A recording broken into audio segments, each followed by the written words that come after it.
쿨리는 가끔 학교 앞 문구점에 가서 물건 구경하는 걸 좋아해.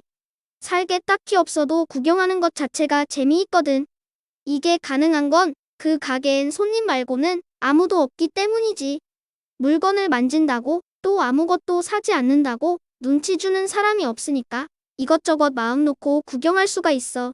그런데 문득 이런 가게를 운영하는 사장님은 어디서 무얼 하고 있는 건지, 왜 이런 가게를 운영하는 건지 궁금할 때가 있어. 그런데 오늘 때마침 류쌤께서 창업 이야기를 해주실 거래. 창업이라니 그게 뭐냐고? 글쎄 쿨리도 잘은 모르지만 가게랑 관련 있는 거 아닐까? 어서 류쌤께 가보자. 뉴스쿨 TV. 쌤, 창업이라는 게 뭐예요? 창업이라는 건 회사를 새롭게 세우고 운영하는 걸 말해. 회사는 비즈니스를 하는 곳이지. 비즈니스요? 비즈니스라는 건 상품이나 서비스를 팔면서 새로운 가치를 만들어내는 활동이라고 할 수 있어. 오늘 쿨리는 선생님과 함께 비즈니스에 도전해 볼 거야. 으아, 비즈니스는 자신이 없는데요. 쿨리답지 않은 걸 차근차근 단계대로 해보면 돼. 자, 그럼 이제 창업을 하기로 마음 먹었다면 어떤 분야에서 돈을 벌 건지 정해야겠지? 기왕 돈을 버는 건데 잘 모르는 분야에서 할 수는 없고 그나마 제가 잘나는 걸 해야 할 텐데. 그래. 쿨리 말처럼 창업을 할 때는 자기가 잘 알고 좋아하는 분야를 택하면 좋아. 그래야 실패 확률을 줄일 수 있지. 다만 그 분야에서도 많은 사람들이 뛰어들지 않은 틈새 시장을 찾는 게 중요해. 혹시 쿨리는 블루오션이라는 말을 들어본 적이 있니? 블루오션이라면 파란 바다? 그래. 경쟁이 무척 치열해서 붉게 물든 바다가 레드오션이라면 사람들이 잘 몰라서 혹은 실패 확률이 높아서 아무도 없는 바다를 블루오션이라고 해. 블루오션은 개척하기 어렵지만 성공하기만 하면 그 바다에 있는 모든 것을 내 것으로 만들 수 있어. 실패 확률은 아주 높지만 성공하기만 하면 레드오션에서 성공한 것보다 아주 많은 돈을 벌 수 있다는 거네요. 그래. 정확하게 이해했네. 자, 그럼 블루오션은 어떻게 찾을 수 있을까? 제가 할 수 있는 사업 아이템을 쭉 적은 다음에 이미 있는 걸 하나하나 지우는 건 어떨까요? 하하하. 그것도 좋은 방법 같지만 비즈니스의 출발점은 바로 문제의식을 갖는 거야. 그래서 사업 아이템을 정할 때는 왜? 라는 질문으로 시작해야 해. 비즈니스라는 건 달리 말하면 세상의 문제를 해결하는 것이거든. 비즈니스는 돈을 버는 건데 어떻게 세상의 문제를 해결해요?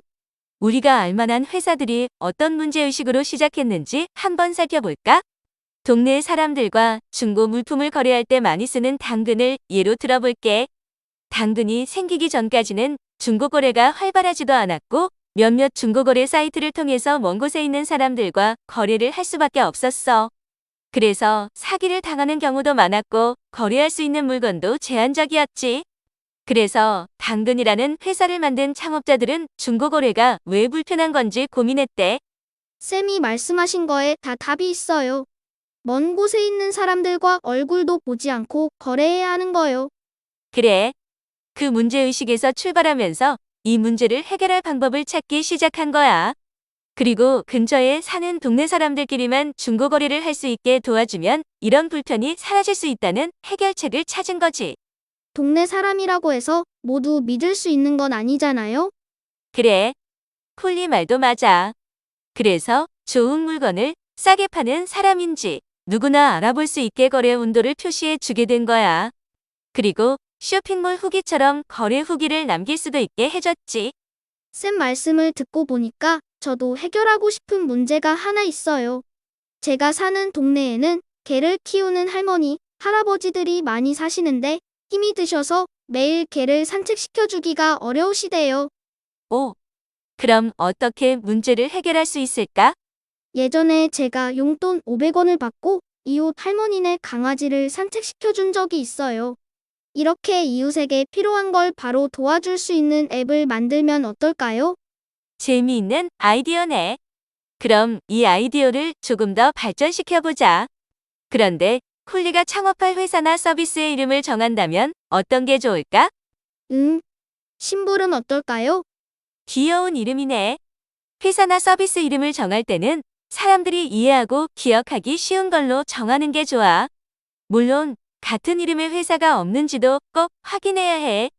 자, 이제 이름을 정했으니 다음 단계로 가보자. 앱을 개발하려면 돈이 틀 테고 기술도 필요할 거야. 이 모든 걸 쿨리 혼자 할 수 있을까? 아니요. 절대 못해요. 준욱들 필요 없어. 원래 창업이라는 건 여러 사람이 돈과 재능을 십시일반해서 완성된 서비스와 회사를 만들어가는 것이거든. 물론 이게 말처럼 쉽지는 않을 거야. 많은 사람들이 무인 점포를 창업하는 것도 다른 사람들과 돈과 재능을 십시일반하는 것이 얼마나 어려운지 알기 때문일 거야. 하지만 겁먹지는 마. 쿨리의 아이디어가 아주 좋다면 너도 나도 투자를 하고 싶어 할 테고 쿨리의 회사에 합류하고 싶어 하는 사람도 많을 거야. 꼭 그러면 좋겠어요. 그러려면 좋은 비즈니스 모델을 가지고 있어야 해. 비즈니스 모델이 뭐예요? 한마디로 돈을 벌 방법이지. 구체적으로 말하면 누구에게 어떻게 어떤 물건이나 서비스를 팔 것인지 정하는 거야. 예를 들어 쿨리가 마을에서 강아지 산책을 도와줄 사람을 구하는 앱을 만들어서 서비스한다고 생각해보자. 강아지를 키우는 사람들은 강아지 산책을 도와줄 사람을 쉽게 구하는 이점을 누리고 어린이들은 용돈을 벌 수 있겠지? 그런데 쿨리가 만든 회사 심부름은 어떻게 돈을 벌 수 있을까? 거기까진 생각을 못했어요. 그럼 선생님이 몇 가지 아이디어를 줄게. 우선 거래를 할 때마다 거래액의 일부를 수수료로 회사가 가져가는 방법이 있겠지? 어휴. 강아지 산책을 도와주고 겨우 500원을 버는데 거기서 수수료를 떼면 어린이들이 싫어하지 않을까요? 그럼 마을 주민들을 상대로 광고를 하고 싶어하는 사람들에게 광고비를 받아서 심부름 앱에서 광고를 하는 건 어때? 그건 나쁘지 않을 것 같아요. 저의 고객들도 광고로 정보를 얻을 수 있으니까요. 강아지를 좋아하는 사람들이니까 반려동물 물품 광고를 많이 해도 좋을 것 같아요. 아주 좋은 아이디어인걸. 자, 그럼 쿨리의 비즈니스 모델을 정리해보자. 쿨리의 고객들은 세 가지로 분류할 수 있어. 강아지를 키우지만 매일 산책시킬 수 없는 사람, 소에게 돈을 받고 강아지를 산책시켜줄 수 있는 사람, 이들에게 광고를 하고 싶어하는 사람. 그리고 쿨리는 광고를 통해 매출을 올리게 되는 거야. 이제 다음으로 고민해야 할 것이 있어. 고민해야 할 게 또 있어요? 그래. 구슬이 서말이어도 깨어야 보배라는 말이 있지? 아무리 좋은 사업 아이템이 있어도 이걸 고객들에게 알리지 못한다면 돈을 벌 수 없을 거야. 이렇게 고객에게 제품과 서비스를 알리는 걸 마케팅이라고 해. 마케팅? 마켓? 시장에서 나온 말이에요? 그래. 맞아. 쉽게 말하면 쿨리가 만든 물건이나 서비스를 팔 시장을 만들어 나가는 활동이라고 할 수 있어. 예를 들면 유튜브 같은 곳에 광고하는 거요? 그래. 광고를 할 수도 있고 경품 이벤트를 할 수도 있겠지? 아니면 체험단을 모집해서 블로그나 온라인 커뮤니티 같은 곳에 후기를 올리게 할 수도 있겠지? 창업을 하면 해야 할 게 정말 많네요. 그래. 마케팅까지 해서 매출을 올리고 많은 수익을 낼 수 있다면 좋겠지만 그렇지 않을 수도 있어. 매출이랑 수익은 다른 거예요? 응. 매출은 벌어들인 돈 그 자체이고 수익은 매출에서 비용을 뺀 나머지야. 만약 무인 점포라면 가게 임대료나 판매할 물건을 사는 비용, 전기요금 같은 것이 들겠지. 그리고 무인 점포는 도난 사고가 많으니까 CCTV를 설치하고 출동 경비 서비스를 운영하는 비용도 들 거야. 그래도 점원을 고용하는 것보다 비용이 덜 드는 거겠죠? 그래, 맞아. 무인 점포 창업자들 나름대로 합리적인 선택을 했을 거야. 물론 그런데도 충분한 수익이 나지 않는다면 가게를 운영하는 방식을 바꿀 것인지 혹은 아예 가게 문을 닫을 건지 결정을 해야 해. 가게 운영 방식을 바꾼다면 어떡해요? 아까 비즈니스 모델 이야기를 했지? 쿨리는 광고 수수료로 돈을 벌 계획이었지만 막상 서비스를 운영해보니 광고로 돈을 벌어들이는 게 쉽지 않았다고 치자. 그럼 비즈니스 모델을 바꿔야겠지? 사람들이 거래할 때마다 수수료를 받는 방법을 고민해 볼 수도 있고 서비스하는 지역을 확대하는 방법도 있을 거야. 이렇게 여러 가지 방법을 찾아보다가 그래도 도저히 돈을 벌 방법이 없다면 폐업을 할 수밖에 없어. 어휴, 그럼 손해만 보고 끝나는 거잖아요. 어떻게든 방법을 찾아야 하지 않을까요? 때로는 떠나야 할 때 떠나는 것도 현명한 선택이야. 뚜렷한 해법이 없는데도 버티는 것은 합리적인 선택과 거리가 멀지. 모든 사업은 은행 이자보다 많은 수익을 낼 수 있어야 해. 1억 원을 은행에 저금해 두면 이자율이 연 2%라고 가정했을 때 1년에 200만 원의 이자를 받을 수 있어. 그런데 사업을 하면 1000만 원의 수익을 낼 수 있다고 해. 그럼 쿨리는 어떻게 하겠니? 5배 많은 수익을 낼 수 있는데 당연히 사업을 해야죠. 그럼 연간 300만 원 정도의 수익을 내는 사업이라면 어떻게 해야 할까? 그래도 은행 이자보다는 더 많이 벌 수 있는 거잖아요. 고민이 되네요. 사업이라는 건 늘 실패 위험이 있어. 이런 위험을 감안하면 은행 이자보다는 훨씬 많은 보상을 받을 수 있어야 하지 않을까?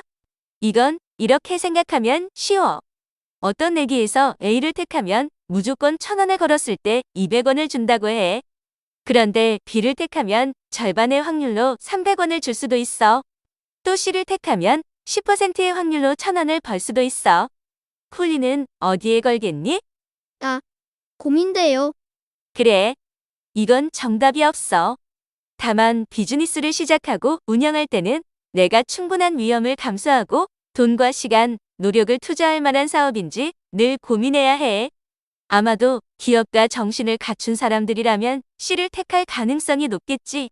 기업가 정신이요? 응. 기업가다운 도전 정신과 윤리의식을 갖추는 것이지. 기업가 정신을 가진 사람들은 실패를 두려워하지 않고 뚜렷한 목표의식과 끈기 있는 태도로 사업을 일궈나가지. 도전 정신, 윤리의식, 목표의식, 끈기. 다 좋은 것 같아요. 저도 그럼 기업가 정신을 가진 사람이 되고 싶어요. 우리 쿨리도 얼마든지 기업가 정신을 가질 수 있지. 선생님이 방법을 알려줄게. 빌 게이츠, 일론 머스크, 스티브 잡스, 헨리 포드 같은 사업가들의 위인전을 읽어봐. 물론 이들이 완벽하다고 할 수는 없지만 기업가 정신이 무엇인지 충분히 배울 수 있을 거야. 오, 얼른 도서관에 책을 빌리러 가야겠어요. 뉴스쿨 홈페이지에는 더욱 재미있는 뉴스 이야기가 가득해요. 궁금하다면 홈페이지로 놀러 오세요. 뉴스쿨 TV 유튜브 채널 구독, 좋아요, 알림 설정도 잊지 마세요.